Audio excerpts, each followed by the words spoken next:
හරි අපි බලමු මේ 73 වෙනි ගාන තමයි ගෙදරවලට දීලා තියෙන්නේ. ඒතර අපි 73 වෙනි ගාන බලමු කොහොමද එන්නේ කියලා. right එකේ අපිට තියෙන්නේ මුලින්ම p හා q බඳුන් දෙකක් කරාමයක් සහිත සිහින් කේශික නලයකින් සම්බන්ධ කරලා තියෙනවලු. එතකොට p හා q නේ. ඒතර මේවා අපි ගමුකෝ. මේ විදියට ගමු right. කොහොම තමයි p හා q කියලා කියන්නේ. එතකොට මේක p මේක q කියලා ගමු. q බඳුනේ පරිමාව p බඳුනේ පරිමාවයෙන් දෙගුණයක කියලා තියෙනවා. q බඳුනේ පරිමාව p බඳුනේ පරිමාව වගේ දෙගුණයක්. එතකොට p බඳුනේ පරිමාව v කියලා ගත්තොත් q බඳුනේ පරිමාව 2v නේ කියන්නේ. දෙගුණයක් කියලානේ කියන්නේ. p බඳුනේ කෙල්වින් 400 දී පවතින නිෂ්ක්‍රීය වායුවක් right. මේක තියනවලු කෙල්වින් 400 මේක වහලන තියෙන මුලින් නිෂ්ක්‍රීය වායුවක් තියනවලු නියෝන්. එකකින් ග්‍රෑම් 10ක් තියනවා කියලා තියෙනවා. ආරම්භක බඳුනේ පීඩනය දීලා තියෙනවා. එක වැඩි කිරීම 10.5 පැස්කල් කියලා. මේ බඳුන තුළට දෙක වැඩි කිරීම 10.5 පැස්කල් සහ කෙල්වින් 300 පවතින A2 වායුව 8.4 ග්‍රෑම් එකතු කර කෙල්වින් 400ට පත් වෙනවා right. okay. දැන් ඊට පස්සේ මේකට මොකද්ද කරලා තියෙන්නේ? මේකට අලුතෙන් පිටින් එකතු කරලා තියෙනවා A2 කියලා ගෑස් එකක්. right. A2 කියලා වායුවක් එකතු කරලා තියෙනවා. ඒ එකතු කරලා තියෙන A2 වායුවේ ස්කන්ධය 8.4 ග්‍රෑම්. එකතු කරලා තියෙනවා. ඒකෙත් පීඩනය දීලා තියෙනවා. ඒක අපිට වැඩක් වෙන්නේ නැහැ. ඉතින් එහෙම දුන්නාට. එයා පිටින් එකතු කරන කෙනෙක් නේද? right. එකතු කරලා norm තියනවා කියලා තමයි කියන්නේ. හරි right. ඔහොම තමයි දැන් තත්ත්වය. මේක මෙච්චරක් එකතු කරලා දිනවා. එතකොට මේකේ නියෝන් ඉන්නවා. ඊට අමතරව A2 කියලා එක්කෙනෙකුත් දැන් ඉන්නවනේ නේ. නියෝන්ට අමතරව A2 කියලා එක්කෙනෙකුත් දැන් මේකේ ඉන්නවා. හරි. එතකොට දැන් පඳුන තුල පීඩනය අපිට දීලා තියෙනවා. මේක p මේක q කියලා ගත්තොත් දැන් බඳුන කුළු පීඩනය 1.4 10.5ක් වෙනවා. 1.4 10.5 පැස්කල් පීඩනයක් තමයි දැන් ඇවිල්ලා තියෙන්නේ right. හරි. එතකොට q බඳුන තුල කෙල්වින් 300 පවතින B2 වායුව ග්‍රෑම් 18ක් තියෙනවලු. මේ කෙල්වින් 300 පවතින B2 කියලා වායුවක් තියෙනවලු. මේ ග්‍රෑම් 18ක් තියෙනවා කියලා කියන්නේ. ඉන්පසුව කරා විවෘත කර වායුවේ ප්‍රතික්‍රියාවකට සලසලා මෙතන තියෙන එතකොට කෙල්වින් 300 B2 වලින් ග්‍රෑම් 18ක් තමයි තිබිලා තියෙන්නේ. මේක 2v පරිමාව මේක v. හරි. දැන් ඉතින් මෙහෙමයි. දැන් මේක ප්‍රතික්‍රියාවක් සිද්ධ වෙනවලු ප්‍රතික්‍රියාව ගැන එහෙම දීලා තියෙනවා. අපි ඔක්කොටම කලින් දැන් මෙතන මේ හරියටම මේ එකතු කරපු A2 මේ ප්‍රශ්නේ අහන්නේ බලන්න ඒ වල මෞලික ස්කන්ධය. ඒ වල මෞලික ස්කන්ධය ගණනය කරන්න දැන් අපිට තියෙන දත්ත ප්‍රමාණය ප්‍රමාණවත්. ඒ වල මෞලික ස්කන්ධය දැන් ගණනය කරගන්න පුළුවන් අපිට. ඇයි දැන් මේ මොකද ආරම්භක අවස්ථාවකුයි අවසන් අවස්ථාවකුයි තියෙනවනේ. කරාමේ වහලම තියන්න මේ පැත්තරම අපි දාමු PV/NRT හොඳේ. එතකොට ආරම්භක අවස්ථාවට මුලින්ම කරන්නේ PV = NRT ආදේශ කරන්න. එතකොට පීඩනයේ තියෙන පුතේ එක වැඩි කිරීම 10.5 පැස්කල්. පරිමාව විදිහට අපි ගමු මේකේ පරිමාව දන්නේ නැහැනේ V කියලා ගමු. ආරම්භක මෞල ප්‍රමාණය කියන නියෝන්ගේ මෞල ප්‍රමාණය. නියෝන්ගේ මෞල ප්‍රමාණය අපි ගත්තොත් එහෙම එයාගේ ස්කන්ධයේ ග්‍රෑම් 10යි ඒක බෙදන්නේ එයාගේ මෞලික ස්කන්ධයෙන් නියෝන් වල මෞලික ස්කන්ධය 20යි කියලා දීලා දිනවා. එතකොට මෞල 0.5යි. එතන මෙතනට එනවා මෞල 0.5ක්. මෙයාගේ සාරවර්ත වායු නියති 8.314යි. සහ උෂ්ණත්වය අපි ගත්තොත් එහෙනම් මේ වෙලාවේ මෙයාගේ උෂ්ණත්වය කෙල්වින් 400. ඊට පස්සේ පුතේ දැන් අපි අවසන් පද්ධතිය කියන්නේ දැන් මේ A2 එකතු කරාට පස්සේ පද්ධතියට නැවත දාමු. අවසන් පද්ධතියට කියන්නේ A2 එකතු කළ පසු හොඳේ. A2 එකතු කළ පසු දාමු PV/NRT එම භාජනයේටම. එතකොට දැන් පීඩනය අපිට දීලා දෙනවා 1.4 වැඩි කිරීම 10.5 පැස්කල් පරිමාව වෙනස් වුණේ නැහැ. වීම තමයි. හරි. මෞල ගාන විදියට දැන් අපිට ගන්න වෙන්නේ මෙතන නියෝන් 0.5ක් ඉන්නවා ඊට අමතරව අලුතෙන් එකතු කරපුවා එක්කෙනෙක් ඉන්නවා 8.4 බෙදීමේ. මොකද දැන් අලුතෙන් එකතු කරපු එක්කෙනා A2 එයාගේ ස්කන්ධය 8.4. එයා මෞලික ස්කන්ධයෙන් බෙදවම තමයි මෞල ගාන වෙන්නේ. ඒ නිසා මම කෙලින්ම 8.4 බෙදීමේ m කියලාම ආදේශ කරන්න. R ට ඕනනම් R කියලාම දාමු කැපෙන නිසා. right ඊළඟට අපිට තියෙනවා T උෂ්ණත්වය දාන්න. T උෂ්ණත්වයට අපි දාමු මේ වෙලාවේ උෂ්ණත්වය වෙනස් වෙලා කියලා කියලා නැහැ 400ම දාමු. right?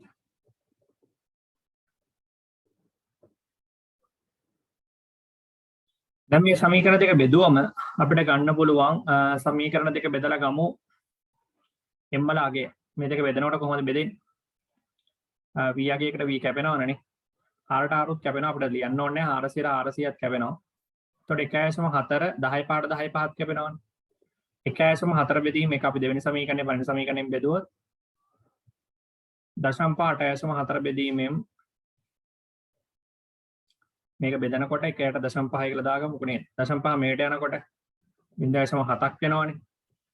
0.7 0.5 8.4 බෙදීමෙන් 0.2යි 0.2යි කියන්නේ m කියන එක එතකොට වෙන්නේ 84.42ක් වෙනවනේ. දැන් අපි 42යි කියලා ගන්න A2 නේ. A2 නේ අහන්නේ. A2 වලට තමයි අපිට ආවේ මේ 42යි කියලා. අතන අහන්නේ A වල මෞලික ස්කන්ධය. A කියන්නේ ඒතර ඩයිඇටොමික් මොලිකියුල් එකක්. එහෙම නැත්නම් ද්විපරමාණු කණුවක් විදියට තියෙන්නේ. අපිට සිංගල් ඒව ගන්න ඕනේ නම් 42 දෙකට බෙදමු. එතකොට එනවා A2 එකෙන් ඒව ගන්න ඕනේ නම් 42ක් කියන්නේ දෙන්නම. A2 කියන දෙන්නම තමයි 42. ඒතර A කියන්නේ එහෙමනම් 21ක් එන්න ඕනේ ග්‍රෑම් මවුලට. A කියන එක නෑ එන්න ඕනේ 21යි ග්‍රෑම් මවුලට. හරි නේද? හරි එතකොට අකාල එක හදා ගන්න ආරම්භක අවස්ථාවට PVNRT දැම්මා. A2 එකතු කරාට පස්සේ PVNRT සමීකරණයක් දාන්න පුළුවන්. ඊට පස්සේ සමීකරණ දෙක බෙදන්න. සමීකරණ දෙක බෙදලා එකතු කරපු A පිටතින් හොයාගන්න පුළුවන්. එතකොට මේ ප්‍රශ්නේ විසඳ ගන්න පුළුවන්. එතකොට A වල මෞලික ස්කන්ධය ඔන්න 21යි. අපිට A වල මෞල ගණන ගන්නත් පුළුවන් නේද එහෙමනම්. එකතු කරපු ස්කන්ධය 8.4යි. මෞලික ස්කන්ධය දැන් A වල 21යි A2 නේ එකතු කරේ 42යි. එතකොට අපිට මෞල ගණනත් ඕනනම් ගන්න පුළුවන්. කීයද? මෞල දශම දෙකක් නේ. ඒතර එකතු කරලා තියෙන මෞල දශම දෙකක්. හරි. මෞල ගණනත් අපි ගමු. මේක අවශ්‍ය වෙනවනේ. A2 මෞල ගණන දශම දෙකයි. B වල මෞල ගණනත් ගන්න පුළුවන් අපිට මේක අපි වෙනම හදමු. හරි. හරි නේද? වීඩියෝ එක පෝස් කරලා මේ ගාන හදාගෙන යන්න හදාගෙන දත්ත ටික හරියට හදාගන්න. right. okay. දැන් අපි යමු ඊළඟ කෑල්ලට. දැන් අපිට දැන් ඒ කෑල්ල හරි. ඊළඟට පුතේ අපිට පුළුවන් දැන් ටික හරි.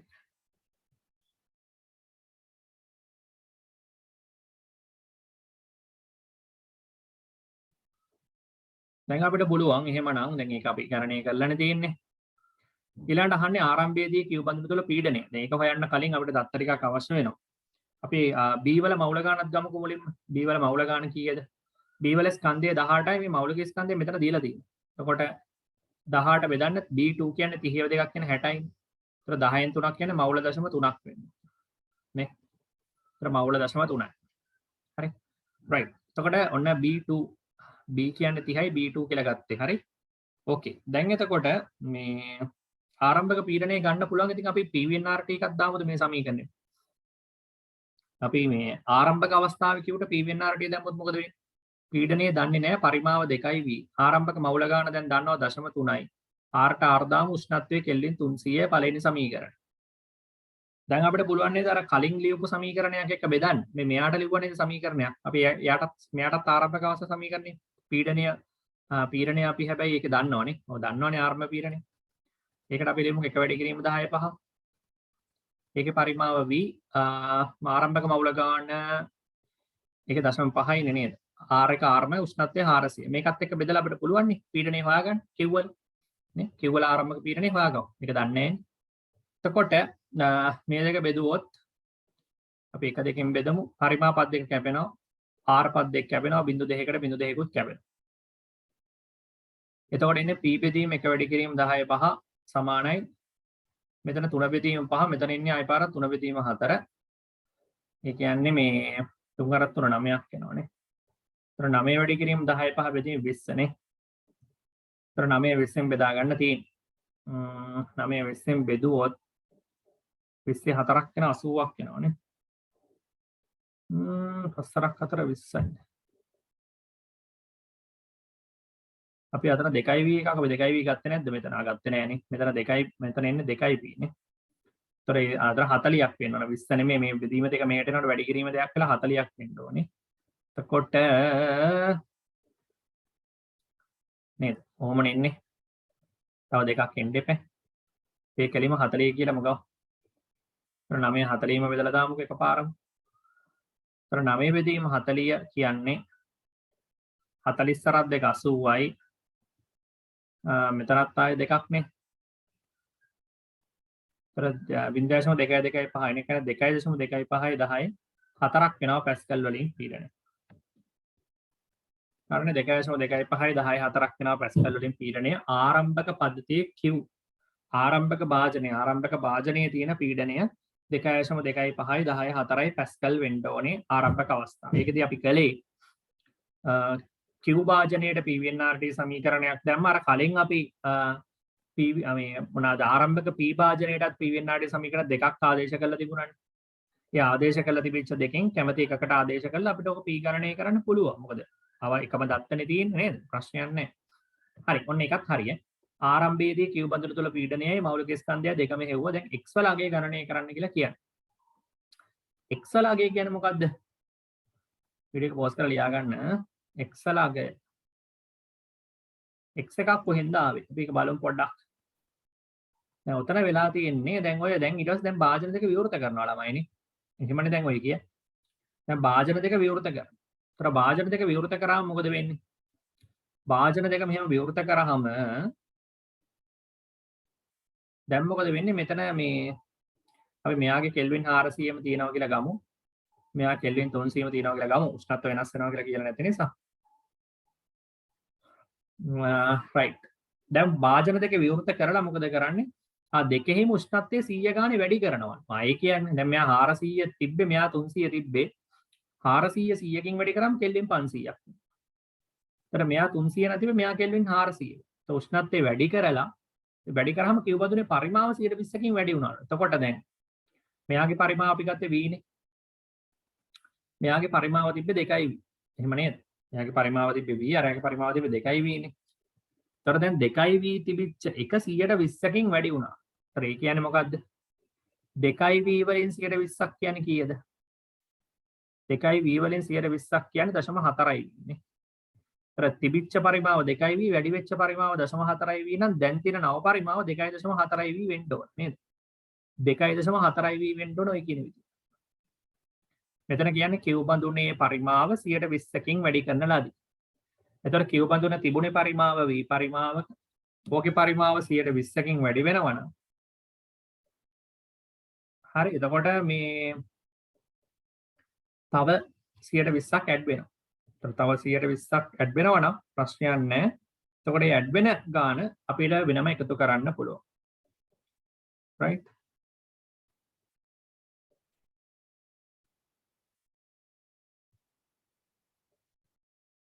right. V මෙයා 2.4යි V. එක්කෙනෙක් පරිමාව V අනිත් එක්කෙනා පරිමාව 2.4යි V. right. හොඳට මතක තියාගන්න. okay. ඊළඟට මෙහිදී P බඳුනේ පරිමාව නියතව පවත්වා ගන්නාලාදී පද්ධතිය තුළ අවසාන පීඩනයක් දීලා තිනවා 5 වැඩි කිරීම 10.4යි කියන. හරි. එතනදී A2 සහ B2 වායුන් ප්‍රතික්‍රියා කර ABX ආකාරයේ වායුමය පද්ධතියක් සෑදෙන බව සහ B2 සම්පූර්ණයෙන් ප්‍රතික්‍රියා කරන බව සලකන්නලු. එතකොට දැන් බලමු මෙහෙම. දැන් මේ දෙක ඔන්න උෂ්ණත්වයේ වැඩි වුණා 100 වෙන වෙනම. එතකොට තිබිච්ච උෂ්ණත්වයේ සෙල්සියස් කෙල්වින් 400 තිබිච්ච එක කෙල්වින් 500 වෙන්න ඕනේ. 300 තිබිච්ච එක 400 වෙන්න ඕනේ. ඕකනේ වෙන්න ඕන දේවල්. මේ ටික හරිය. එතකොට දැන් මේ ප්‍රතික්‍රියාව බලමු. A2 දැන් ප්‍රතික්‍රියා කරනවා B2ත් එක්ක. එතකොට හැදෙනවා ABX ආකාරය. ඔන්නෝම එක. එතකොට මේක අපි පොඩ්ඩක් බැලන්ස් කරගන්න ඕන නිසා මෙතන x තියෙන නිසා අපි මෙතනට A2 නිසා දෙකක් දාමු.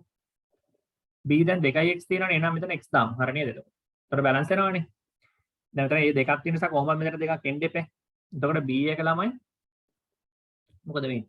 B එකට කොහොමද දැන් x එකක් තිබුණා. ඒතර B වලට තිබිච්ච x එකත් එක්ක අතර දෙකක් දාගත්තම ඒක 2x බවට පරිවර්තන වෙනවා. එතකොට 2ABX විදිහට තමයි එන්නේ. හරි. හරි. දැන් A2 ගේ ආරම්භක මවුල ගාන කීයක් තිබ්බේ? A2 අපි හෙව්වා මවුල ගානනේ. 8.4 බෙදුවනේ මෙතින් 0.2යි. ඒතර ආගේ ආරම්භක මවුල අවස්ථාව අපි ගමු. ආරම්භක මවුල ගාන 0.2යි. B2 ගේ ආරම්භක මවුල P2 ග්‍රෑම් 18ක් තිබ්බ 18 බෙදුවා 60න් 0.3. ආරම්භයේදී ABX කියලා එකක් තිබුණේ නැහැ. හරි මෙයා 0.2 මෙයා 0.3. ඊට පස්සේ සමතුලිත වෙනකොට අපි අවසාන අවස්ථාවේදී මොකද වෙන්නේ? B2 සම්පූර්ණයෙන් වැය වෙනවා කියලා කියනවනේ. ඒ කියන්නේ 0.3න් 0.3ම වැය වෙනවා. 0.3න් 0.3ම වැය වෙනවා. ඒක නේද ඔය කියන්නේ. B2 සම්පූර්ණයෙන් වැය වෙනවා කියන 0.3න් 0.3ම වැය. දැන් මට කියන්න A2 ගෙන් වැය වෙන්න ඕන ගාන. දැන් මෙහෙම හිතන්නකෝ. අපි මෙහෙම හිතමු. දැන් ඔක පොඩ්ඩක් තේරුම් ගන්න එපා. මෙන්න මෙහෙම හිතන්න. අපි හිතමු මෙතන තිබ්බේ AB4 කියලා. හරි. මෙතන අපි හිතමුකෝ නෑ මෙහෙම හිතමු. අපි හිතමු හරි අපි ඔහොම හිතමු කොහොම තිබුණේ කියලා හිතන්නකෝ. හරි. ඔය විදිහට තිබ්බ කියලා හිතන්න. මෙයාගේ මවුල 0.1යි මෙයාගේ මවුල 0.3ක් තිබ්බොත් B2 සම්පූර්ණයෙන් වැය වෙනවා නම් B2 සම්පූර්ණයෙන් වැය වෙනවා නම් මොකද වෙන්න ඕනේ? 0.3න් 0.3ම වැය වෙනවා. 0.3න් 0.3ම වැය වෙනවා නම් A2 ගේ වැය වෙන්න ඕනේ 0.2 අඩු කිරීම 0.3 බෙදීම 4ක් නේද අඩු වෙන්න ඕනේ. මොකද මෙයා සම්පූර්ණයෙන් වැය වෙනවා නම් එයාගෙන් 4න් පංගුවක් නේ A2 වැය වෙන්න ඕනේ. 4ට එක අනුපාතයෙන් මේක ප්‍රතික්‍රියා කරන්නේ. මෙයා 0.3ම වැය වෙනවා නම් ඒකෙන් 4න් පංගුවයි වැය වෙන්න ඕනේ. 0.3 බෙදීම 4ක් අඩු වෙන්න ඕනේ. 0.2න් අඩු වෙන්න ඕනේ 0.3 බෙදීම 4ක්. 0.2න් අඩු වෙන්න ඕන 0.3 බෙදීම 4ක් මේ විදිහට අපි ගත්තොත් ගන්න ඕනේ. ඒ කියන්නේ මෙතන තියෙන එක බෙදලා ගන්න. ඒතර මෙතනත් එහෙමයි. එතකොට මෙතන බලන්නකෝ දැන් 0.3ම වැය වෙන්නේ x වලට. x කියන්නේ මෙතන 4 වගේ. එතකොට එහෙමනම් A2 ගෙන් අඩු වෙන්න ඕනේ ගාණ වෙන්නේ කීයද? 0.2 අඩු කිරීම 0.3 බෙදීම x. ඇයි මෙතන 4 ගත්තේ ඇයි? මෙතන 4 තිබිච්ච නිසානේ. 4න් පංගුවක් නේ මෙතන x නේ තියෙන්නේ නිසා x වලින් බෙද. මං හිතනවා තේරෙන්නේ නැති කියලා. හරි. එතකොට ඔන්න ආරම්භක අවස්ථාවේ A2 මවුල ගාන 0.2යි B2 මවුල ගාන අපි ගත්තා කීයද? B2 මවුල ගාන 0.3ද උනේ. B2 මවුල ගාන 0.3යි B2 සම්පූර්ණයෙන් වැය වෙනවා කියලා කියනවා. ඒතර මෙයාට මෙයා ඉවර වෙනවා. මෙයාගේ වැය වෙන්නේ ඒකෙන් 0.3 බෙදීම x ප්‍රමාණය. ABX කොච්චර හැදෙනවද? දැන් මේක එකක ප්‍රමාණය 0.3 බෙදීම x නම් මෙතන දෙකක ප්‍රමාණයක් නේ වගේ දෙගුණ. ඒ කියන්නේ 0.6 බෙදීම x ප්‍රමාණයක් හැදෙන්න ඕන. 0.3 බෙදීම x ප්‍රමාණයක් වැය වෙනවා. එහෙනම් 0.6 බෙදීම x ප්‍රමාණයක් හැදෙන්න ඕන. පැහැදිලිද? ඕකනේ වෙන්න ඕන නේද? ඕකේ. එතකොට මේක x ගණනය කරන්න අපි මොකද්ද කරන්නේ දැන්? අපි දැන් මේ මුළු මවුල ගන්නත් ඕනනම් ගමුකෝ. මුළු මවුල ගාන කීයද?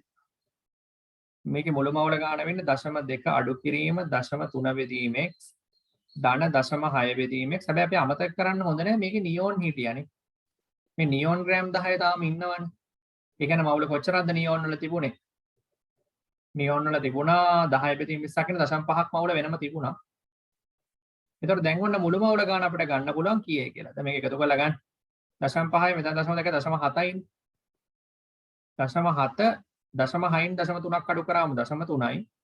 හරි මේ තියෙන 0.7 ධන 0.7 ධන 0.3 බෙදීම x තමයි දැන් තියෙන මුළු මවුල ප්‍රමාණය.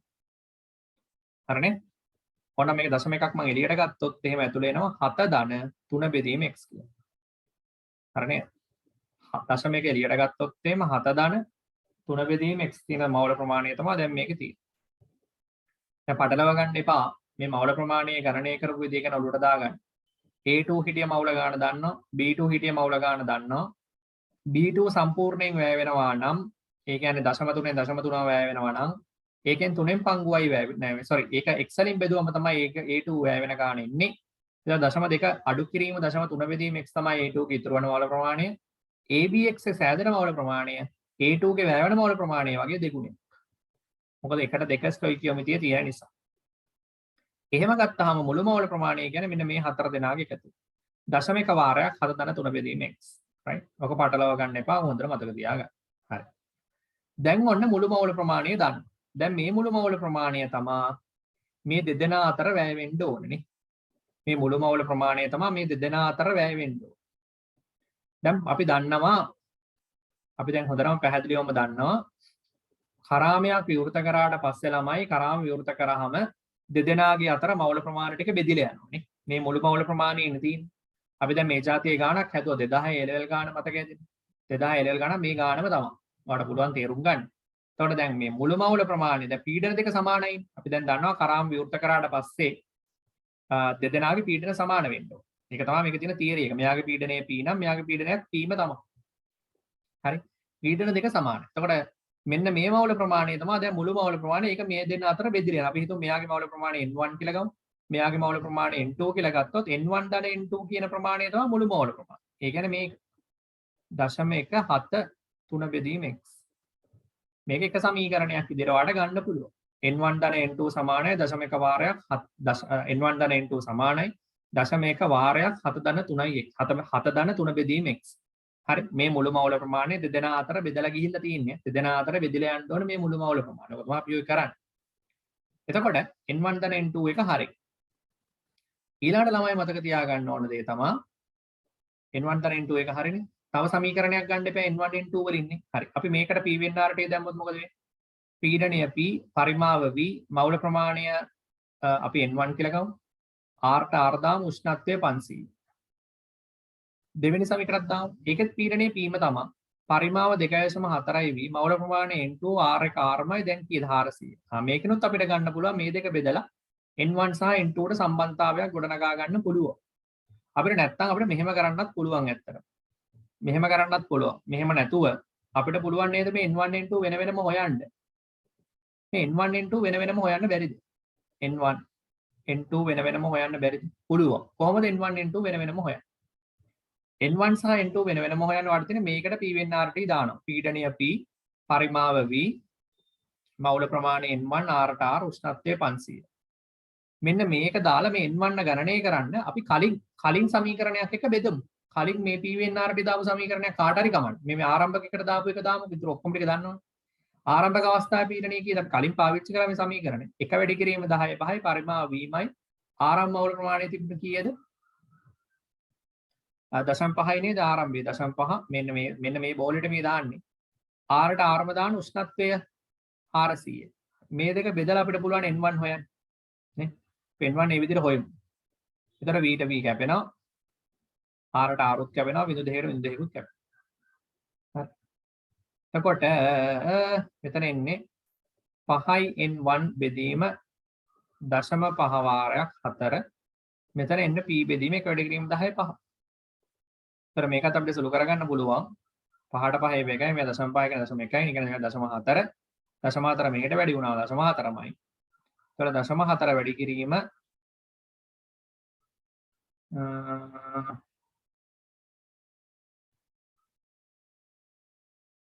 නෑ අපි විතර පීඩනය දන්නෙත් නෑනේ පීඩනය PV සමාන nRT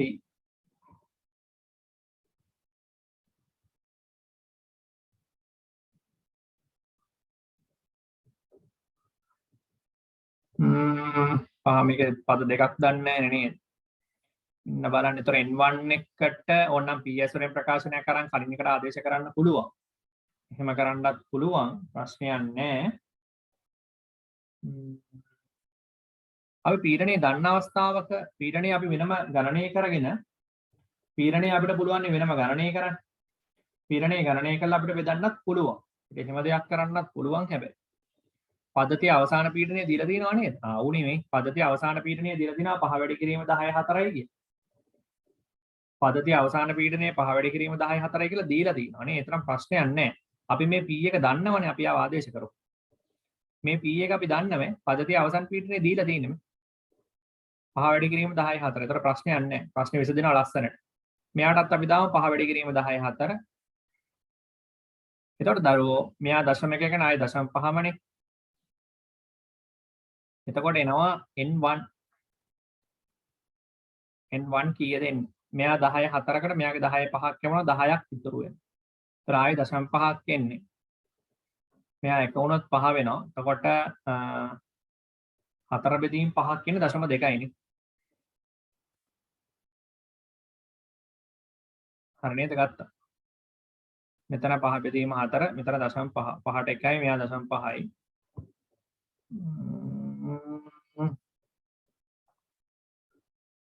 5යි n1 0.5 වාරයක් 4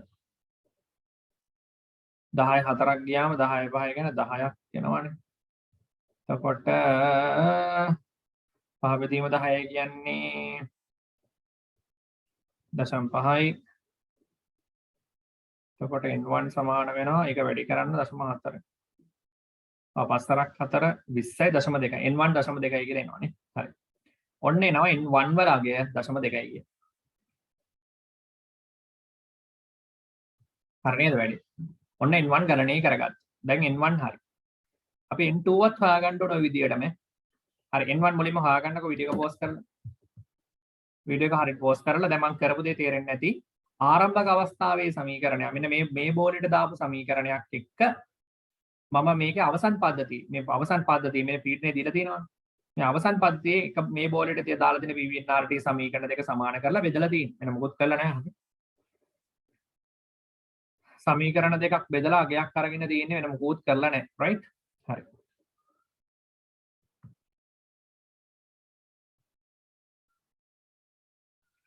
හරිද? right. okay. ඊළඟට පුතේ අපි යමු එකෙන් පස්සේ දැන් ඔන්න n1 හරි 0.2යි. n2ත් ඔය විදියටම හොයමු. n2ත් ඔය විදියටම හොයමු. අපි දෙවෙනි බෝලෙට දාමු. මම මේක මකන්නම්. ආයෙ ඔය වගේම සමීකරණ දෙකක් බෙදලා ගමු.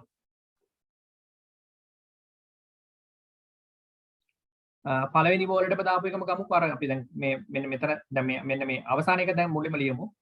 කීයද අවසාන පීඩනයේ 5 වැඩි කිරීම 10 4 මේ බෝලේ පරිමාව 2.4යි v මවුල ගාන n2 කියලා ගත්තොත් r ට r දාමු උෂ්ණත්වයට 400ක් දාමු.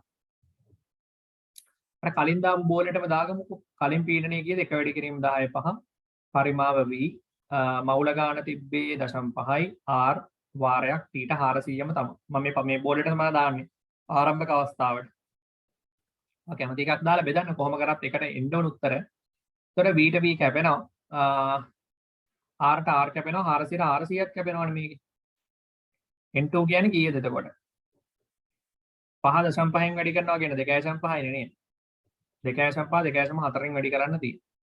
තව පොඩ්ඩක් අපි සුළු කරලා ගමු ඒක ලේසි වෙන්න.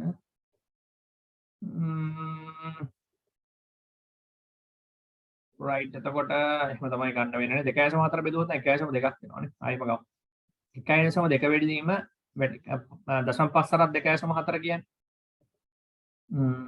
1.2 1.2 වැඩි කිරීම 5 මෙතන යට 10ක් වෙනවනේ. 10 දුරට ගමු 10 රින් 1. සුළු කරන්න තියෙන්නේ මේ. එතකොට එනවා 12 සරප්පා පුතේ 60යිනේ. එතකොට 12 සරප්පා 60යි. 60යි කියන්නේ 6යි 6යි 10 රින් 1 කියන්නේ 0.6ක්. ඔන්න n2 හොයාගනවා බෙදලා ගන්න. මම සුළු කරන විදිය පැහැදිලි කරන්න යන්නේ නැහැ. ඔයාලා සුළු කරගන්න පුළුවන්. සමීකරණ දෙක බෙදුවා ඔන්න n2ත් හරි 0.6. n1 උත් දන්නවා n2 උත් දන්නවා. දැන් n1 උත් දන්නවා නම් n2 උත් දන්නවා නම් x ගන්න පුළුවන්. මහා දෙයක් නැහැ. n1 උත් දන්නවා නම් n2 උත් දන්නවා x ගන්න බැරිද? පුළුවන්. right. දැන් ඔන්න ඊට පස්සේ මේකත් වීඩියෝ එක පෝස්ට් කරලා ගන්න හදාගෙන යන්න. right. ඊට පස්සේ දැන් කරන්න තියෙන්නේ මම ගන්නම්. දැන් ඔන්න n1 දන්නවා n2 දන්නවා. දැන් අපිට x ගණනය කරන්න මේ සමීකරණ ආදේශ කරලා ගමු. n1 කීයද ළමයි? n1 ට ආවේ අපිට 0.2යිනේ. මෙයා 0.6යි. ඒ කියන්නේ ඕවරෝල් 0.8ක් නේ. 0.8 ඔන්න මේ 0.1කින් බෙදුවම අපිට එනවා 7 බෙදීම 3 7 ධන 3 බෙදීම x මෙතන 8යිනේ උත්තරේ. 8න් 7ක් ගියාම 1යි x සමානයි 3යි කියලා එනවා. ඔන්න x ලාගේ 3යි කියලා ඔන්න ගණනය කරගන්න පුළුවන්. x ලාගේ 3යි කියලා ගණනය කරගන්න පුළුවන්.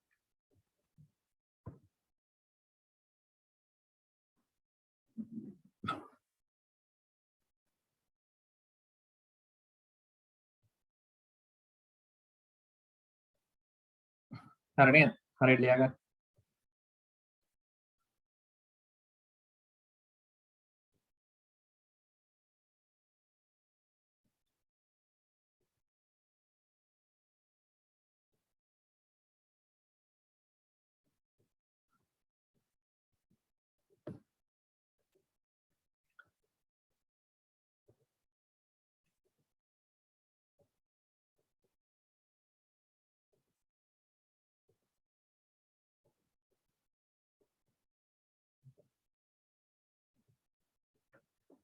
right වීඩියෝ එක පෝස්ට් කරලා හරියට ලියා ගන්න පොතේ ඔන්න ඔහමයි x සමානයි 3 කියන එක එන්නේ. x ලා අගේ ගණනය කරන්න තියෙන්නේ.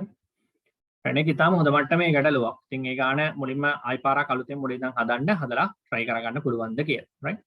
හරි එතන මේ කොටස් ටික ඉවරයි. දැන් අපේ රචනා ප්‍රශ්න සියලුම වගේ ගැටලු ටික අපි දැන් සාකච්ඡා කරලා තියෙන්නේ. අපිට පොතේ ඊළඟට මේකෙන් පස්සේ අපි කතා කරමු අපිට ප්‍රැක්ටිකල් එකකුත් තියෙනවා කරන්න. දැන් ප්‍රැක්ටිකල් එකක් තියෙනවා කරන්න අපි ප්‍රැක්ටිකල් කොටස කරලා ඉමු.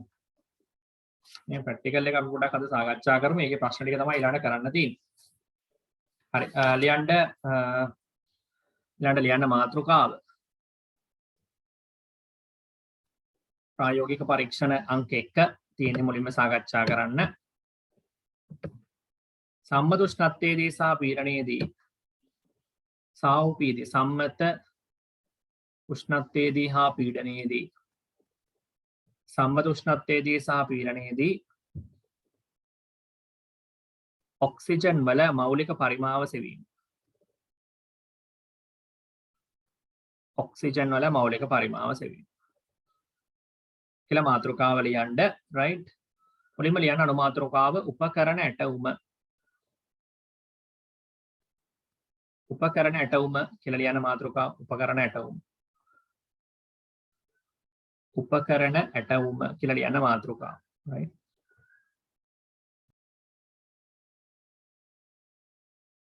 හරි උපකරණ ඇටවුම ඔයගොල්ලන්ගේ ප්‍රැක්ටිකල් හෑන්ඩ්බුක් එකේ තියෙනවා මම ඒකෙම පාවිච්චි කරන්නම් වැඩේ කොට දාගන්න ලේසියි නේද හරි උපකරණ ඇටවුම විදියට පුතේ මෙන්න මේක ඇඳ ගන්න ඕනේ. හරි. මේ තියෙන උපකරණ ඇටවුම ඔයගොල්ලන්ගේ ප්‍රැක්ටිකල් හෑන්ඩ්බුක් එකේ දීලා තියෙන එක මගේ ආව සිංහල එක නෑ නැහැ මම ඉංග්‍රීසි ට්‍රාන්ස්ලේට් එකෙන් වට කියන්නම්.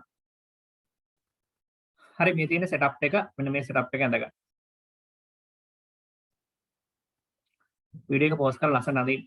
right මේ තියෙන්නේ මේ 1000කය බන්සන් 1000කය මේ තියෙන්නේ. බන්සන් 1000කය මේ තියෙන පොටෑසියම් පර්මැංගනේට් කේමෙලක කොටන් වෝල් කියන්නේ පොලොන් මෙන්න මෙහෙම එකක් තියෙන right මෙතන පොඩි අපි රබර් රැබයක් වගේ ගහන්න පුළුවන් මෙන්න මෙතන ජන්ක්ෂන් එකට ඕන්න හරි කවුලක් නැහැ හරි right මේක වීඩියෝ එක පෝස්ට් කරලා මුලින්ම රූප සරහනවා අඳින්න නැති කියලා හිතනවා හරි right උපකරණ ඇටවුම කියලා ඉඳලා මෙන්න මේක අඳින්න හරි අපි මේකේ මේ මුලින්ම මේ process එක පොඩ්ඩක් ලියාගෙන ඉමු මේක process එක චුට්ටක් අපි ලියාගෙන ඉමු. මම මේකේ පොඩ්ඩක් සිංහල ට්‍රාන්ස්ලේට් එක ගන්න බලන තොරට ඒකම ලියා ගන්න පුළුවන් නේ. මෙන්න මේ පොඩයි දැන් මේ රූප සරහනව අඳින්න නැතිනේ නේද? මේ රූප සරහන අඳින්න නැති ඔයා. මේ රූප සරහනත් එක්ක තව රූප සරහනත් ඔයගොල්ලන්ට දීලා තියෙනවා. හරි මෙන්න මේ රූප සරහනත් ප්‍රශ්න අහන්න බලද්දි මේකෙත් මහ දෙයක් නෑ එකම දේ වෙන්නේ. මම මේකත් ඇඳ ගන්න දෙවෙනි රූප සරහන විදියට වීඩියෝ එක පෝස්ට් කරලා මෙන්න මේ 1 2 ඇඳ ගන්න. මේ දෙකම ඇඳ ගන්නකො මුලින්ම වීඩියෝ එක පෝස්ට් කරලා අඳින්න right.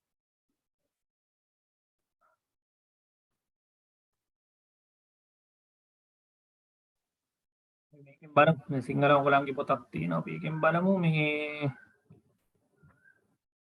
right මේ තියෙන රූප සරහන් දෙකම තියෙනවා පුතේ right මෙන්න මේ රූප සරහන් දෙක තියෙනවා right එතකොට පළවෙනි ඇටවුම දෙවෙනි ඇටවුම එක ඔයා මේක අඳින්න නැති මේ ඇටවුම් දෙක තමයි ඇඳ ගන්න ඕනේ ප්‍රැක්ටිකල් එකට හරි මම මේවා පැහැදිලි කරන්නම් නමුත් මුලින්ම ඇඳ ගන්න හරි right okay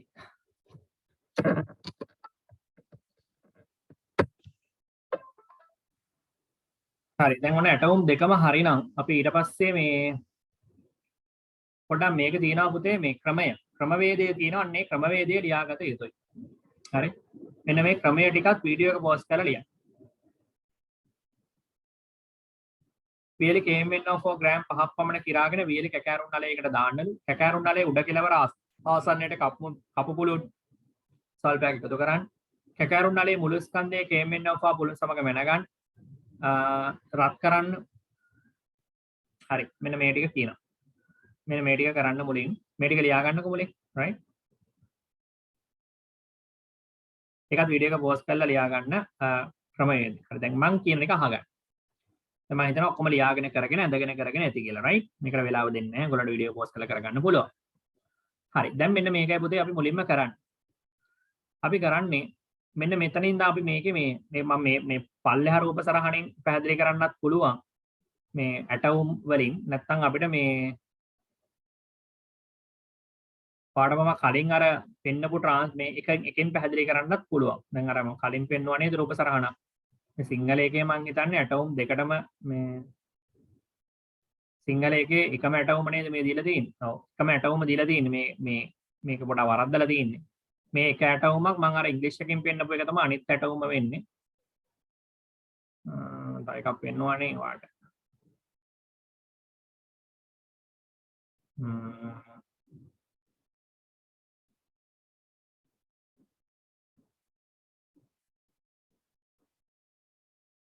මෙන්න මේ තියෙන ඇටවුම තමයි තිබුණේ මේ ඊළඟ ඇටවුමට මෙන්න මේක එන්න ඕන. ඔයගලගේ සිංහල එකේ වරද්දලා තියෙන්නේ. මෙන්න මේ ඇටවුම එන්න ඕනේ. අර මම මේකෙන් පැහැදිලි කරන්න මේක ඔයගලගේ සිංහල පොතේ මම හිතන්නේ නැද්ද පොතේ. ඔව් ඒක දෙකටම දීලා තියෙන එකම ඇටවුමනේ. වැරදි. මේක එන්න ඕනේ එක ඇටවුමකට අනිත් එකට එන්න ඕනේ මේක. හරි. රයිට්. හරි. ඕකේ.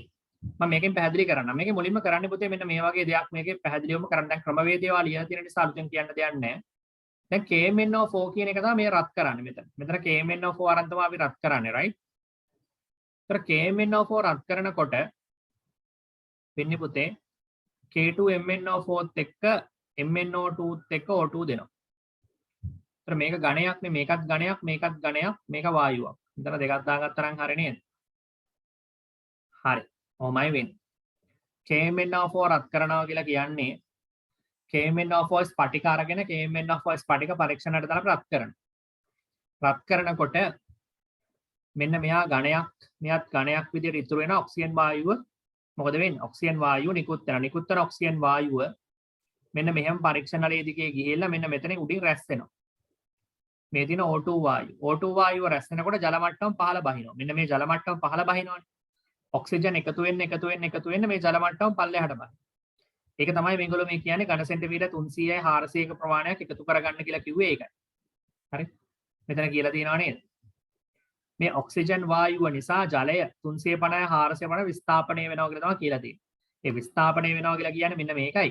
මේ රූප සරණට අනුව ගත්තොත් නම් මෙතන ඔක්සිජන් වායුව මෙතන එකතු වෙනකොට ඒ හා සමාන ජල පරිමාවක් මෙතනින් මේ පැත්තට යනවා. ඒකයි ඔය විස්ථාපනය වෙනවා. මේක මේ රූප සරහණෙන් පැහැදිලි කරනවා නම් මෙතන ඔක්සිජන් වායුව එකතු වෙන්න ජල මට්ටම පහළ බහිනවා.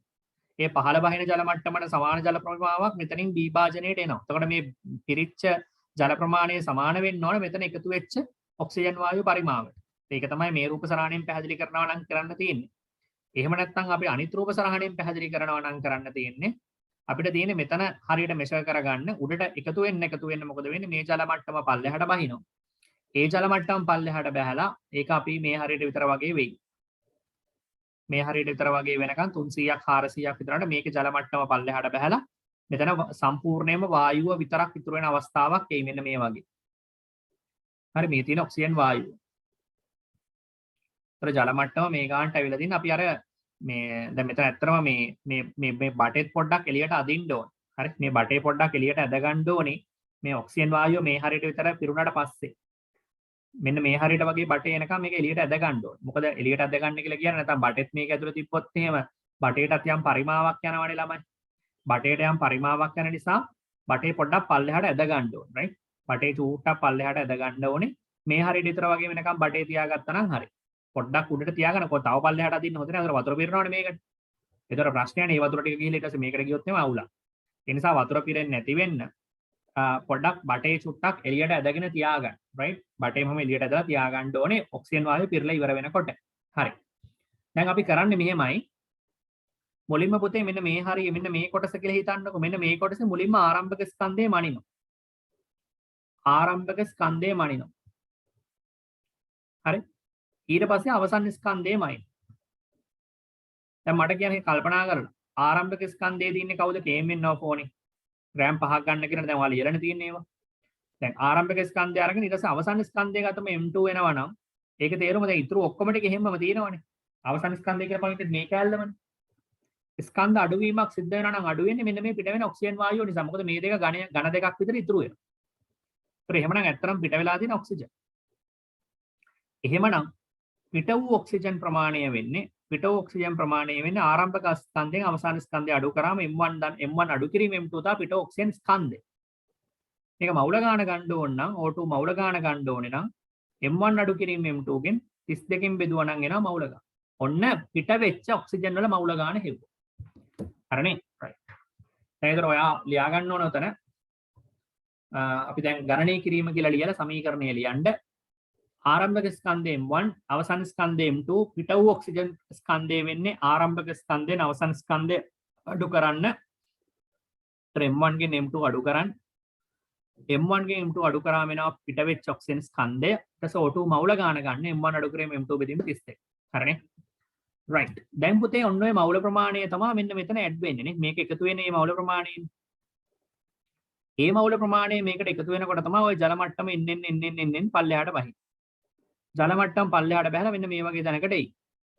හරි ඔය වගේ තැනකට එයි. පහළ බහලා ඔය වගේ මට්ටමකට එයි කියලා අපි හිතමු. හරි. ඒතර ජල මට්ටම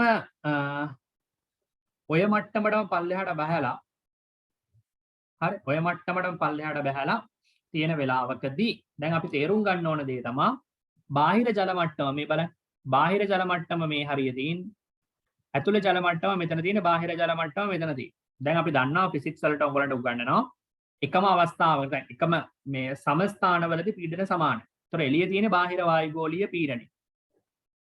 ඇතුළේ එම ස්ථානයට සාපේක්ෂවම ගත්තොත් එහෙම ඇතුළේ තියෙන්නේ බාහිර මේ ඇතුළේ තියෙන පීඩනයත් බාහිර වායුගෝල පීඩනයට සමාන වෙන්න එපේ. ඒතර මේ ඇතුළේ පීඩනය ජනනය කරන්නේ කවුද?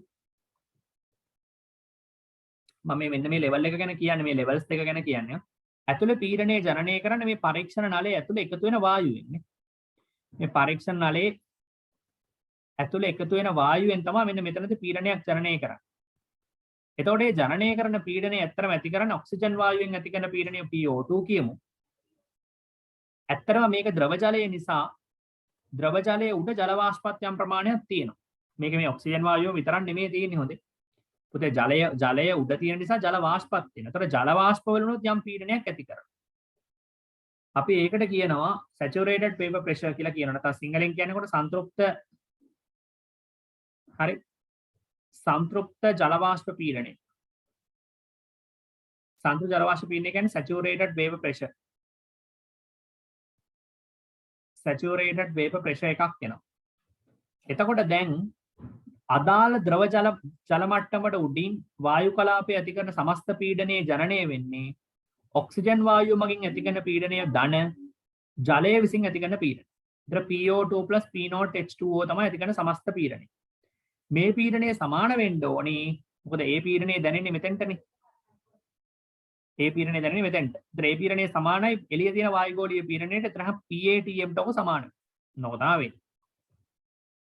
හරි අපි දැන් උතන යනකම් පොඩ්ඩක් ලියා ගමු. දැන් ඔයා ගණනය කිරීම කියලා ලිව්වනේ. ගණනය කිරීම කියලා ලිව්වනම් KMnO4 වල තාප යෝජන ප්‍රතික්‍රියාව ලියන්න. ආරම්භක ස්කන්ධ M1 අවසන් ස්කන්ධ M2 පිට වූ ඔක්සිජන් ස්කන්ධ M1 අඩු කිරීම M2 ඔක්සිජන් මවුල ගන්න M1 බෙදීම M2 බෙදීම 32යි මවුල. හරිනේ? right. ඊට පස්සේ ඕන්න මේ රූපසරණ චූටියට අඳින්න ලස්සනට. මෙන්න මේක ඇල්. මේක ඇඳලා ඔයා කියන්න මේක අඳින්න වීඩියෝ එක පෝස්ට් කරලා අඳින්න ඇඳලා ඊට පස්සේ ලියන්න මේ බාහිර ජල මට්ටම සහ පරීක්ෂණ නලය තුල ජල මට්ටම සමාන වන බැවින් බාහිර ජල මට්ටම සහ පරීක්ෂණ නලය තුල ජල මට්ටම සමාන වන බැවින් පීඩනය සමාන විය යුතුයි. බාහිර ජල මට්ටම සහ පරීක්ෂණ නලය තුල ජල මට්ටම සමාන වන බැවින් පීඩනය සමාන විය යුතුයි.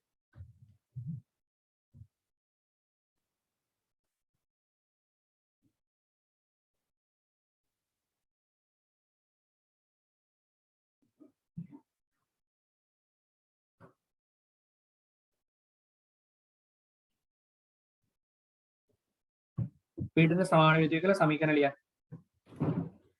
දැන් ඒතර මෙන්න මෙහෙමයි වැඩේ වෙන්නේ. නෝන පීඩන සමාන කරලා තියෙනවා right. දැන්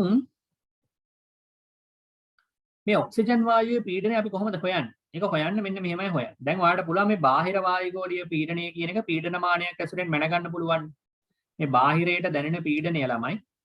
මෙන්න මේ බාහිර වායුගෝලීය පීඩනය මේ එළියට දැනෙන ප්‍රෙෂර් එක අපිට පීඩන මානයකින් හොයන්න පුළුවන්. මෙතන ප්‍රෙෂර් එක කීයද කියලා. පීඩන මානයකින් පාවිච්චි කරලා හොයන්න පුළුවන්. ඊට අමතරව මේ පරීක්ෂණය සිදු කරන උෂ්ණත්වයේදී අපි හිතුව මේ පරීක්ෂණය සිදු කරන්නේ සෙල්සියස් අංශක 30 දී කියලා. මේ පරීක්ෂණය සිද්ධ කරන්නේ සෙල්සියස් අංශක 30 දී නම් ඒ සෙල්සියස් අංශක 30 දී ජලය විසින් ඇති කරන වාෂ්ප පීඩනය නැත්නම් ජලයේ සංතෘප්ත වාෂ්ප පීඩනය වාගේ ලැබ් එකේ තියෙනවා දත්ත පොතක්. අපි කියන්නේ ඩේටා බුක් එකක් තියෙනවා. ඒ ඩේටා බුක් එකේ තියෙනවා මේ එක එක උෂ්ණත්වවලදී ජලය විසින් ඇති කරන පීඩන. ඒක උෂ්ණත්වයේ මත පමණයි රඳා පවතින. දැන් සෙල්සියස් අංශක 30 දී නම් ඔයා කරන්නේ. දැන් මුලින්ම බාහිර දැන් ඔයා පරීක්ෂණය කරන උෂ්ණත්වය මැනගන්න. ඒක 30යි නම් ඔයාලට කරන්න තියෙන්නේ. ඩේටා බුක් එකෙන් බලනවා සෙල්සියස් අංශක 30ට අදාළව පීඩනය කීයද කියලා ජලයේ. අන්න ඒ පීඩනය මෙතෙන්ට දාගන්න. P0 volt. දැන් ඒතරව තේරුම් ගන්න ඕනි. බාහිර වායුගෝලීය පීඩනය අභ්‍යන්තර පීඩනයට සමාන කරා. බාහිර වායුගෝලීය පීඩනය පීඩනමානයකින් මැන්නා. ඊට අමතරව ජලය විසින් ඇති කරන ජලය විසින් ඇති කරන පීඩනය අපි ඒකත් මැනගත්තා. එතකොට දැන් අපිට පුළුවන් ඔක්සිජන් වායුව මගින් ඇති කරන පීඩනය හොයාගන්න. කොහොමද හොයන්නේ? සමස්ත පීඩනය නැත්නම් බාහිර වායුගෝලීය පීඩනයෙන් ජලය විසින් ඇති කරන සන්තුලිත පීඩනය අඩු කරනවා. හරි. ඔක්සිජන් වායුව මගින් ඇති කරන ආශය පීඩනය විතරක් ගණනය කරගන්න ඕනේ නම් අපි කරන්න ඕනේ සමස්ත වායුගෝලීය පීඩනය නැත්නම් බාහිර වායුගෝලීය පීඩනයෙන් ජලය විසින් ඇති කරන සන්තුලිත පීඩනය අඩු කරනවා. අඩු කරාම වාඩෙන ඔක්සිජන් මගින් ඇති කරන බාහිර පීඩනය. ඔක්සිජන් මගින් ඇති කරන වායුගෝලීය පීඩනය තමයි PO2 එකක අපිට හම්බ වෙන්නේ. ඔක්සිජන්ගේ ආංශික පීඩනය කියන එක අපිට ගණනය කරගන්න පුළුවන්. හරිනේ? right. දැන් අපි මොකද කරන්නේ? අපි එතන නම් පොඩ්ඩක් එමු. දැන් සමීකරණ ලියන්න තියෙනවානේ. දැන් ලියන්න මෙහෙම. බාහිර වායුගෝලීය පීඩනය බාහිර වායුගෝලීය පීඩනය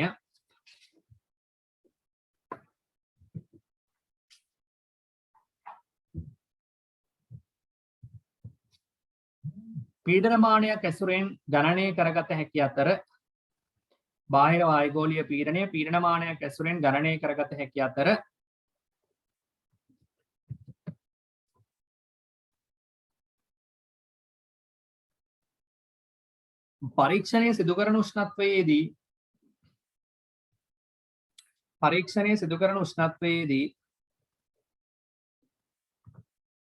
පරීක්ෂණය සිදු කරන උෂ්ණත්වයේදී ජලය විසින් ඇති කරන පීඩනය දත්ත වගුවෙන් ලබාගත හැක. ජලය විසින් ඇති කරන පීඩනය දත්ත වගුවෙන් ලබාගත හැක.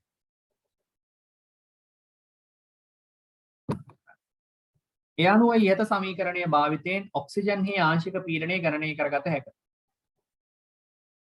ඒ අනුව ඉහත සමීකරණය භාවිතයෙන් ඔක්සිජන්හි ආංශික පීඩනය ගණනය කරගත හැක. right? okay. ඔන්න PO2 හෙව්. right. ඊළඟට පුතේ කරන්න ඕනේ. දැන් අපි දාමු ඔක්සිජන් වලට අවස්ථා සමීකරණ. P1 V1 අපි ගමු. P1 V1 T1 සමානයි P2 V2 T2. මෙතන ඔයා ලියන්න ඕනේ. එතකොට දැන් මෙතන අපි කරන්නේ මෙහෙමයි. දැන් අපි ඔක්සිජන් මවුල කීයකින්ද මේ ගාන හදන්නේ? මෙන්න මේ මවුල ප්‍රමාණය නේද ආවේ. ආරම්භක ස්කන්ධයෙන් අවසන් ස්කන්ධය අඩු කරලා 32කින් බෙදුවම ආව මවුල ප්‍රමාණය තමයි මෙතෙන්ට ආවේනේ. මෙතෙන්ට ආවේ ඒකනේ. ඒක ඇවිල්ලා තමයි මේ ජල මට්ටම පහළ බැස්සේ නේද? මතක ඇතිනේ. එතකොට මේ මවුල ප්‍රමාණය අපි දන්නවා මේ අවස්ථා සමීකරණය දාන්න පුළුවන් අචල වායු ස්කන්ධයක් සඳහා පමණයි. මේ වෙලාවේ තියෙන ස්කන්ධයම තමයි මේ වෙලාවෙත් තියෙනවා. අපි කොහොමද කරන්නේ? ඒක තමයි මේ මවුල ප්‍රමාණයටම තමයි මේ දෙපැත්තටම සලකන්නේ. අචල වායු ස්කන්ධයක් කියන්නේ ඒකයි. ඔක්සිජන් වල සමාන මවුල ප්‍රමාණයක් සමාන ස්කන්ධයක් සඳහා තමයි මේ අවස්ථා දෙකම සලකන්නේ. එතකොට අවස්ථා සමීකරණය දාන්න පුළුවන්. හරි. හරි. දැන් ආරම්භක පීඩනය කියලා අපි ගන්නේ ඔක්සිජන් වල මේ අපි හොයපු පීඩනය. මේ මොකද්ද මේ හොයපු පීඩනය? PO2. හරි. මෙතන මේ තියෙන්නේ PO2 අපි ඒක මොනවා ලියාගමු. PO2 කියන්නේ මොකද්ද? ගණනය කළ පීඩනය. ගණනය කළ පීඩනය ඔක්සිජන්. මේ අපි ගණනය කරානේ පීඩනයක්. සමස්ත වායුගෝලීය පීඩනයෙන් අපි අඩු කරා මොකද්ද? ජලයේ සන්තුලිත වාෂ්ප පීඩනය අඩු කරා. ඒ අඩු කරලා ගත්ත එක තමයි ගණනය කළ පීඩනය කියලා කියන්නේ. පරිමාව කියන්නේ අපි මැනගත්ත පරිමාව. V1 මැනගත් පරිමාව මේක අපි 300ක්ද 400ක්ද කියලා මැනගත්තනේ යන්නේ ඒක මෙතන. T1 කියන්නේ විද්‍යාගාර උෂ්ණත්වය. T1 කියන්නේ විද්‍යාගාර උෂ්ණත්වය. හරි right හරියට ලියාගන්න. P1 V1 T1 සමාන P2 V2 T2. එතකොට P1 කියන්නේ මැනගත්ත පීඩනය, V1 කියන්නේ මැනගත්ත පරිමාව, T1 කියන්නේ විද්‍යාගාර උෂ්ණත්වය. අපි දැන් අපිට ඕනේ සම්මත උෂ්ණත්වයේ පීඩනය. මේ පැත්තට ඒවල දාමු. මේන් සම්මත පීඩනය එක වැඩි කිරීම 10 5 පැස්කල්. පරිමාවට දාමු. අපි ඒකනේ හොයන්න ඕනේ ඒක දන්නේ නැහැ. උෂ්ණත්වයේ සම්මත උෂ්ණත්වයේ සෙල්සියස් 0යි. ඒ කියන්නේ කෙල්වින් 273. කෙල්වින් තමයි දාන්නේ. කෙල්වින් 273. right. මේක දාලා ඔන්න V2 හොයන්න. දැන් මොකද්ද අපිට මේ එන්නේ සම්මත උෂ්ණත්වයේදී හරි සම්මත උෂ්ණත්වයේදී හා පීඩනයේදී සාවපීදී ලැබෙන ඔක්සිජන් පරිමාව කොච්චර මවුල ප්‍රමාණයකටද මෙන්න මේ මවුල ප්‍රමාණයකට M1 අඩු කිරීම M2 බෙදීම 32 මවුල ප්‍රමාණයකින් ලැබෙන පරිමාව තමයි මෙතනදී අපිට ලැබෙන්නේ. O2 පරිමාව. හරි right. දැන් එනකන් එන්න P1 V1 T1 සමානයි P2 V2 T2. P1 ට දැම්මා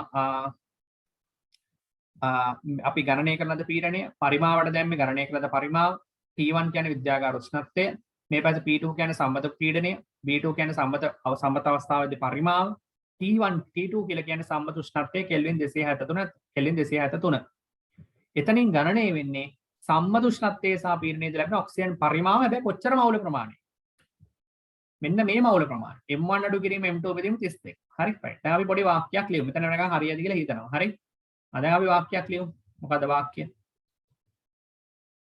දැන් පුතේ වාක්‍ය තමයි M1 අඩු කිරීම M2 බෙදීම 32 මවුල මගින් ලැබෙන O2 පරිමාව කොච්චරද මෙන්න මේ V2 කියන්නේ ඒක අපි ඝන සෙන්ටිමීටර් හරි ඩෙසිමීටර් හරි ගමුකෝ එහෙමනම් මවුල එකක් මගින් ලැබෙන පරිමාව V2 බෙදන්න මේකෙන්නේ M1 අඩු කිරීම M2 බෙදීම 32කින් බෙදා මේ මොකක්ද දෙන්නේ පරිමාවක් කෙනවක් මවුල එකකට එතකොට මේ තියෙන සම්මත උෂ්ණත්වයේදී සහ පීඩනයේදී ඔක්සිජන් වායුවේ මවුල එකක පරිමාව සම්මත උෂ්ණත්වයේදී සහ පීඩනයේදී ඔක්සිජන් මවුල එකක පරිමාව තමයි උතරින් එන්නේ හරිනේ right ඒ ටික ලියලා ඉවර කරන්න ටක් ගාලා M1 අඩු කිරීම M2 32 මවුල ලැබෙන පරිමාව V2 නම් O2 මවුල එකක් මගින් ලැබෙන පරිමාව සම්මත උෂ්ණත්වයේ පිළිද V2 බෙදන්නේ M1 අඩු කිරීම M2 බෙදීම 32. එතකොට එනවා ඔන්න ඔක්සිජන් මවුල එකක් සඳහා අපිට ලැබෙන පරිමාව සම්මත උෂ්ණත්වය සහ පීඩනය. හරි නේද? right okay. හරි. ඔය ටික තමයි පුතේ මූලිකවම කියන්න තියෙන්නේ. හරි නේද? උතෙන්ට වෙනකන් ගන්න හදාගන්න තියෙන්නේ. ඊළඟට අපිට තියෙනවා මේකේ පරීක්ෂණ දෝෂ කතා කරන්න දරුවෝ. මේක පළවෙනියට මතක තියාගන්න ඕන දේ තමයි අපිට හරි උත්තරේ ලැබෙන්නේ නැහැ. හරිම උත්තරේ ලැබෙන්නේ නැති වෙන්න හේතුව ඔක්සිජන් වායුව පරිපූර්ණ වායුවක් නෙමෙයිනේ. අපි හරිම උත්තරේ කියන්නේ මොකද්ද? අපි ගණන් වලට ගන්න සම්මත උෂ්ණත්වයේදී සහ පීඩනයේදී ඕනෑම වායුවක මවුල එකක පරිමාව කියලා අපි ගාණක් හදනවා කීයද? 22400 මම මේක කියලා දුන්නා. නැත්තම් 22.4යි ඝන ඩෙසිමීටර්. සම්මත උෂ්ණත්වයේදී සහ පීඩනයේදී ඕනම වායුවක මවුල එකක පරිමාව 22400යි කියලා කියලා දුන්නා. හැබැයි ඔය උත්තරේම උතනින් එන්නේ නැහැ. ඒකට හේතුව ඔක්සිජන් කියන්නේ තාත්වික වායුවක් නේ. ඔක්සිජන් අපි කතා කරා තාත්වික වායු පරිපූර්ණ වායු කියන්නේ මොනවද කියලා. ඔක්සිජන් කියන්නේ තාත්වික වායු. ඔක්සිජන් කියන්නේ පරිපූර්ණ වායුවක් නෙමෙයි. ඒක තාත්වික වායුවක් නම් තාත්වික වායුවකට අපි දන්නවා අපිට හරියගෙම ලැබෙන්නේ නැහැ. පරිපූර්ණ වායුවක ලැබෙනවා කියවෙන්නේ නැහැ නේ. ඒ නිසා පළවෙනිම හේතුව මතක තියාගන්න උත්තරේ අපිට ওই උත්තරේම ලැබෙන්නේ නැහැ. ඊළඟට මේකේ පරීක්ෂණ දෝෂ කීපයක් තියෙනවා. අපි මේ දෝෂ ටික පොඩ්ඩක් මුලින්ම කතා කරලා ඉමු. හරි? ලියන මාතෘකාව පරීක්ෂණ දෝෂ. පළවෙනි මේක තමයි පුතේ පරීක්ෂණ දෝෂ වල එක මේ KMnO4 සංශුද්ධ වෙන්න ඕනේ. KMnO4 සංශුද්ධුන් නැත්නම් වෙනත් වායු පිට වෙන්න පුළුවන්. right? ඔක තමයි ප්‍රශ්නේ. මුලින්ම ලියලා ඉන්න එක KMnO4 සංශුද්ධත්වයෙන් ලබාගත යුතුය. KMnO4 සංශුද්ධත්වයෙන් ලබාගත යුතුය. KMnO4 සංශුද්ධ නොවුනහොත් වෙනත් වායුන්ට පිටවිය හැකියි. KMnO4 සංශුද්ධ නොවුනහොත් වෙනත් වායුන්ට පිටවිය හැකියි. KMnO4 සංශුද්ධත්වය ලබාගත යුතුය. KMnO4 සංශුද්ධත්වය ලබාගත යුතුය. සංශුද්ධ නොවුනහොත් වෙනත් වායුන්ට පිටවිය හැකියි. දෙවෙනි එක පරීක්ෂණ කට්ටල ඉතා හොඳින් වායු රෝධනය කළ යුතුය. ඒ කියන්නේ පොතේ හොඳට සීල් කරන්න ඕන. සීල් කරේ නැත්නම් මොකද ප්‍රශ්නේ? මෙතනින් මේ වායු ලීක් වෙන්න පුළුවන්. ලීක් වුණොත් එහෙම අපිට හරියට උත්තරය ලැබෙන්නේ නැහැ. යන්න පරීක්ෂණ කට්ටල ඉතා හොඳින් වායු රෝධනය විය යුතුය. එහෙම නැත්නම් සීල් වෙන්න ඕන කියලා කියන්නේ. right? හරි. තුන්වෙනි කාරණාව තමයි පුතේ දැන් මෙතන තව පොඩි ගැටලුවක් තියෙනවා. අපි මෙතන එකතු කරන ඔක්සිජන් වලින් ටිකක් මෙන්න මේ වතුරේ දිය වෙනවා. මේ ඔක්සිජන් වලින් ටිකක් මේ වතුරේ දිය වෙනවා. ඔක්සිජන් වලින් ටිකක් වතුරේ දිය වෙන්න ගත්තාම තියෙන ප්‍රශ්නේ මොකද්ද? ඔක්සිජන් වලින් ටිකක් වතුරේ දිය වෙන්න ගත්තාම ළමයි මේ වතුරේ ඔක්සිජන් දිය වෙනකොට අපිට දැන් ලැබෙන්නේ දැන් මුළු ඔක්සිජන් පරිමාව 100%ක් ලැබෙන්නේ නැහැ 80%ක් වගේ ලැබෙන්නේ 20%ක් විතර වතුරේ දිය වෙනවා. එතකොට මේ අපි බලාපොරොත්තු වෙන පරිමාව වෙනසම එන්නේ නැහැ. ඒ කියන්නේ මුළු මෙතනින් එන ඔක්කොම ඔක්සිජන් ටිකම අපිට කැල්කියුලේට් වෙන්නේ නැහැ. ටිකක් වතුර දිය වෙනවා. ඒක දෝෂයක්. හරි. ලියන්න මේ. තුන්වෙනි එක ඔක්සිජන් වලින් යම් ප්‍රමාණයක් ජලයේ දියවීමද දෝෂයකි. ඔක්සිජන් වලින් යම් ප්‍රමාණයක් ජලයේ දියවීමද දෝෂයකි. ඔක්සිජන් වලින් යම් ප්‍රමාණයක් ජලයේ දියවීමද දෝෂයකි. ඒක අවම කරගන්න මෙන්න මෙහෙම පොඩි විදියක් තියෙනවා. ඒක කරන්න ඕනේ මෙහෙමයි පොතේ. අපි මේ පරීක්ෂණය පටන් ගන්න කලින් මෙන්න මේ ජල සාම්පලයේ තියෙනවනේ. මේ ජල සාම්පලයට ඔක්සිජන් වායුව පුළුවන් තරම් යවන්න ඕන. මේ ජල සාම්පල ඒ කියන්නේ මේ පරීක්ෂණ මෙයාව රත් කරලා ඔක්සිජන් යවනවා නෙමෙයි. වෙනම කොහෙන් හරි ඔක්සිජන් ටිකක් අරගෙන මේකට හොඳට ඔක්සිජන් යවන්න ඕනේ. යවුවාම මේක ඔක්සිජන් වලින් සන්තුෂ්ත වෙනවා. ඒ කියන්නේ ඔක්සිජන් හොඳටම මේකේ දිය වෙනවා.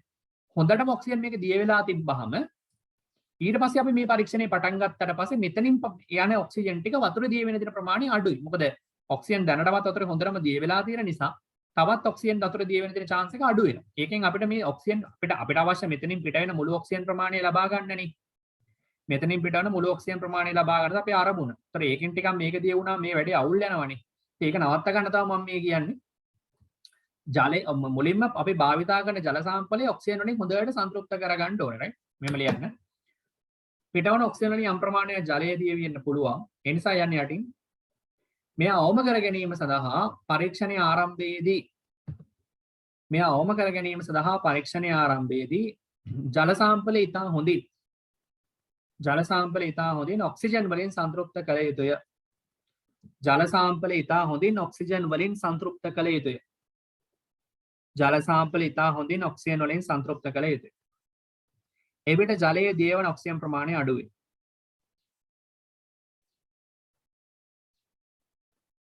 හරි right. ඊළඟට යන්න ඊළඟ අන්තිම එක. මෙහිදී ලැබෙන පිළිතුර ඝන සෙන්ටිමීටර් 22400ක්ම වන්නේ නම් ඝන සෙන්ටිමීටර් 22400ක් වන්නේ නම් එය සම්මත උෂ්ණත්වයේදී සහ පීඩනයේදී මවුල එකක් සඳහා ලැබිය හැකි පරිමාවම වේ. ඒ සම්මත උෂ්ණත්වයේ සහ පීඩනයේදී මවුල එකක් සඳහා ලැබිය හැකි පරිමාවම වේ. නමුත් ඔක්සිජන් වායුව යනු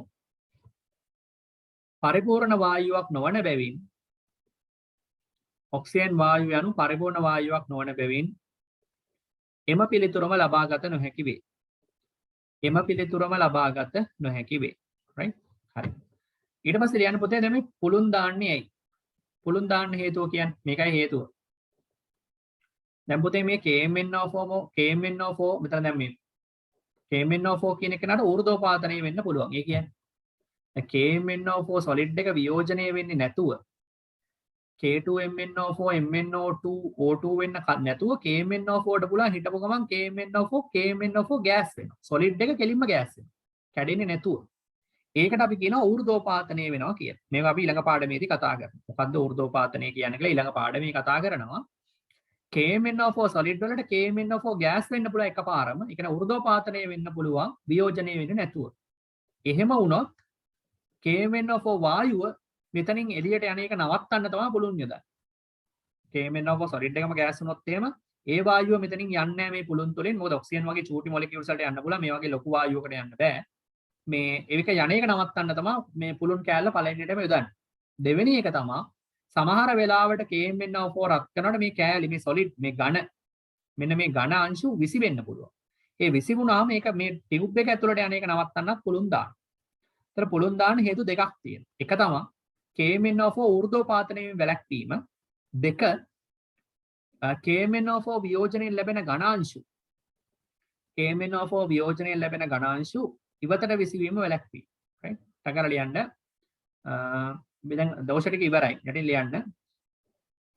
පුළුන් යෙදීමට හේතු දෙකයි. එක KMnO4 ඌර්ධෝපාතනයෙන් වැළැක්වීම. දෙක KMnO4 තාපගත කිරීමේදී ඝන අංශු ඉවතට විසවීම වැළැක්වීම. හරි. ඊළඟට මේ KMnO4 අපි මේ පාවිච්චි කරන කලින් ටික රත් කරලා ගන්න. ඇයි ඒ? රත් කරලා ගන්න හේතුව මේකයි පුතේ. මේ KMnO4 ඇතුලේ අපි කියන ස්පටික ජලය. right crystal water කියලා කියනවා මේකට හොඳේ සාමාන්‍ය KMnO4 රත් කරන් මේ KMnO4 ඇතුලේ මේ වගේ ජල වාෂ්ප තියෙන්න පුළුවන් ජල වාෂ්ප KMnO4 අංශු ඇතුලේ ජල වාෂ්ප තියෙන්න පුළුවන් ඒ ජල වාෂ්ප තිබ්බොත් එහෙනම් මේක රත් කරන්න පටන් ගන්නකොට ඒ ජල වාෂ්ප ටික පිට වෙන්න පුළුවන් මේ ඔක්සිජන් වගේ ඒතර අපිට හිතෙන්නේ ඔක්සිජන් කියලා එකතු වෙන නමුත් ඇතුලේ විතරලා තියෙන ජල වාෂ්ප එහෙම ජලයේ එකතු වීම වැළැක්වීමට මොකක් කරන්න ඕනද ජලයේ ඇතුළු වීම වැළැක්වීමට මුලින්ම KMnO4 හොඳට රත් කරලා ජලයේ ටික වාෂ්ප විල දීලා අයින් කරන්න ඕන. ඊට පස්සේ තමයි මෙතන KMnO4 පාවිච්චියට ගන්න ඕන. හරි.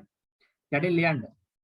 මේ වෙනම KMnO4 තුල ස්ෆටික ජලය රැඳී පැවතිය හැකි බැවින් KMnO4 තුල ස්ෆටික ජලය රැඳී පැවතිය හැකි බැවින් පරීක්ෂණයට භාවිතා කිරීමට ප්‍රථම එය හොඳින් රත් කර ඉන්පසුව භාවිතා කළ යුතු වේ.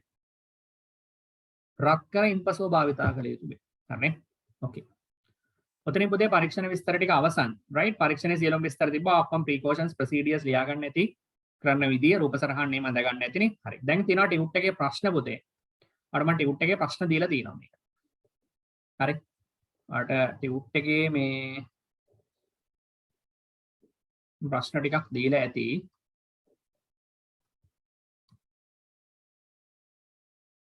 මේ දීලා තියෙන ප්‍රශ්න අන්තිම පිටුවට යන්න. අන්තිම පිටුවේ තියෙනවා ප්‍රායෝගික පරීක්ෂණ ආශ්‍රිත ගැටලු කියලා. මෙන්න මේ ප්‍රශ්න 3 කරන්න ඕන. මේක අපි ඩිස්කෂන් ඊළඟ එකේදී අපි කතා කරමු. මෙන්න මේක ඩිස්කෂන් එකේ කතා කරමු මේ ගණන් කොහොමද හදන්නේ කියලා.